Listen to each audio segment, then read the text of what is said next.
अब आपको बताएं कि इस्लामाबाद और रावलपिंडी में एम्बुलेंस सर्विस बंद कर दी गई है। टोल टैक्स के नफाज के खिलाफ एहतजाज जारी है।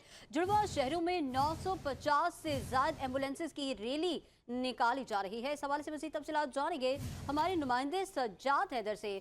सज्जाद बताएगा क्या तफसीलात हैं आपके पास। जी देखें, जुड़वा शहरों में एम्बुलेंस ने बिल्कुल आज पहिया जाम हड़ताल कर रखी है। रावलपिंडी और इस्लामाबाद की सड़कों पर 950 से ज्यादा एम्बुलेंस की रैली आज निकाली गई। एम्बुलेंस मालकान आज इस्लामाबाद टोल प्लाजा पहुंचे हैं।